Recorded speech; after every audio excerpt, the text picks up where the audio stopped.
Kita beralih ke informasi lain pemirsa seputar libur Nataru. Bagaimana kondisi di stasiun Pasar Senen pada pagi ini? Dan untuk mengetahui informasi terkini di sana sudah ada rekan Anissa Rizkia dan juru kamera Muhammad Hairudin. Ya Anissa, selamat pagi. Bagaimanakah situasi di stasiun Pasar Senen hari ini?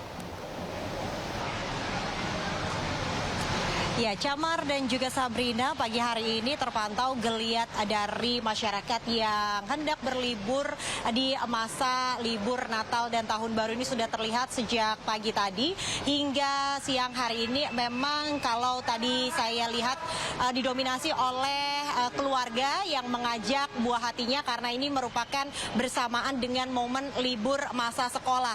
Yang mana memang pada hari ini di tanggal 24 Desember 2025 memang tingkat okupansi dari Daop 1 yang disampaikan ini sudah mencapai 95%.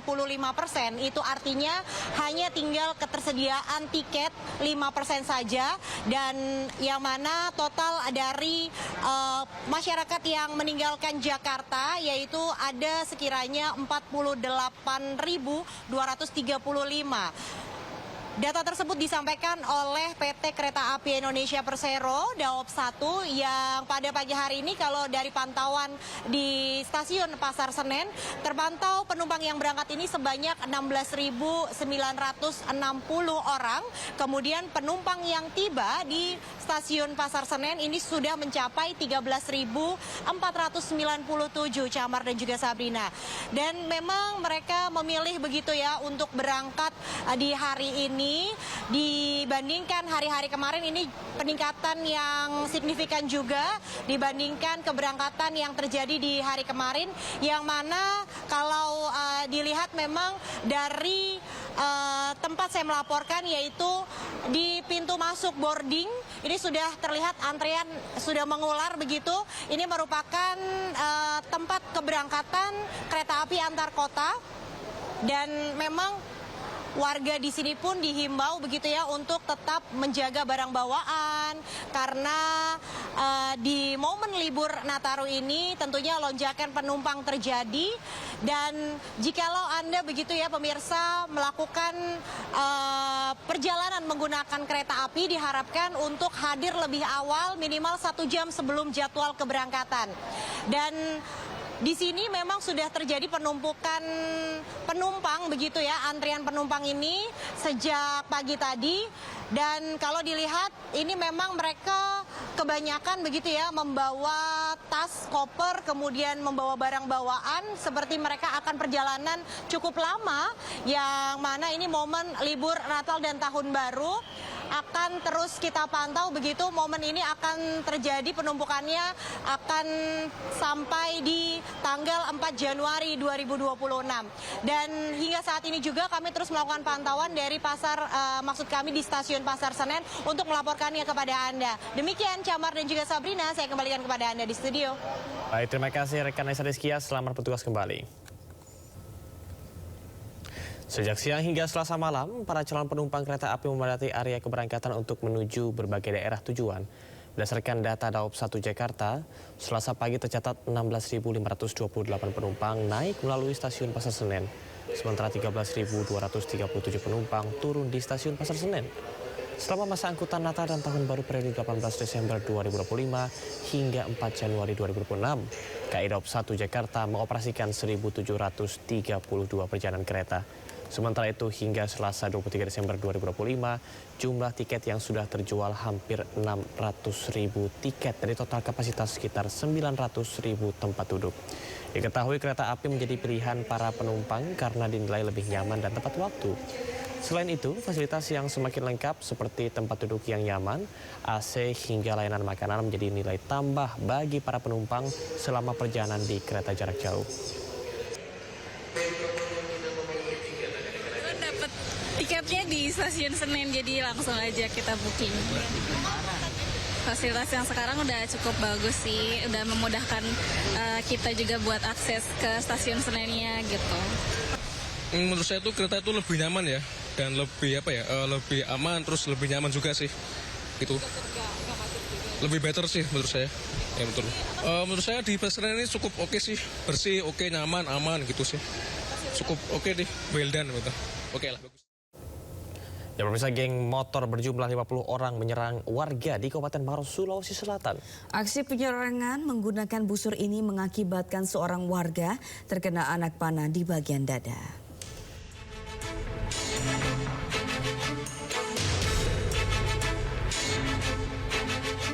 Viral di media sosial, sekelompok remaja berkendara sepeda motor secara konvoi dan ugal-ugalan di Kabupaten Maros, Sulawesi Selatan.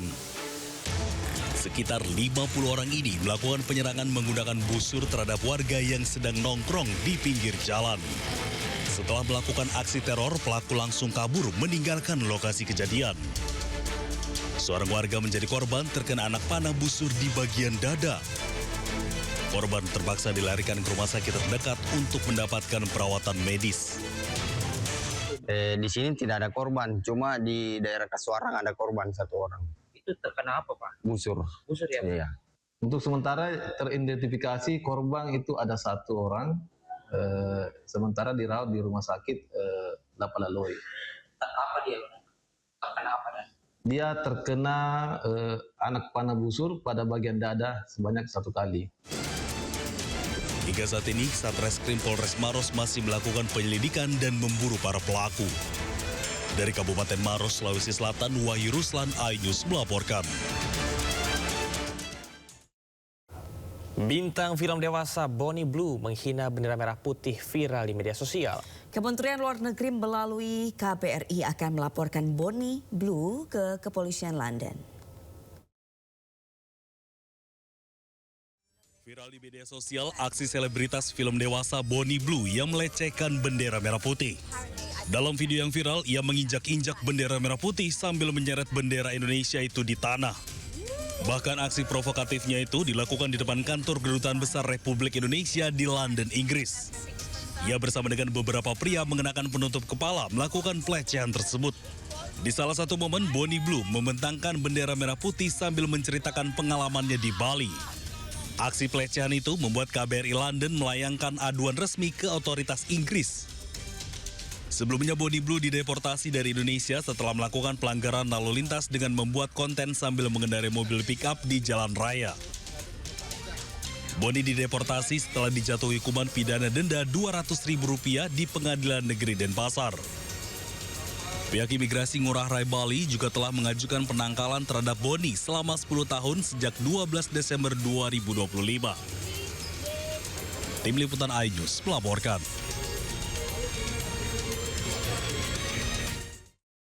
Pemirsa, DPR RI meminta dugaan pelecehan bendera merah putih oleh bintang film dewasa Bonnie Blue ditindaklanjuti dengan tindakan tegas. Ya, DPR juga mendorong KBRI London menempuh jalur diplomasi secara formal kepada otoritas setempat. Saya melihat dugaan pelecehan terhadap bendera merah putih oleh WNA dengan nama Bonnie Blue adalah sebuah hal yang sangat serius. Bendera adalah simbol kedaulatan dan kehormatan bangsa Indonesia. Maka itu setiap dugaan tindakan yang merendahkan harus ditindaklanjuti dengan tindakan tegas. Pemerintah Indonesia sudah menunjukkan sikap jelas dengan melakukan deportasi dan itu mencerminkan komitmen kita dalam menjaga martabat bangsa. Akan tetapi kasus yang serupa muncul kembali dan dilakukan oleh pihak yang sama dan kali ini dilakukan di luar jurisdiksi hukum Indonesia.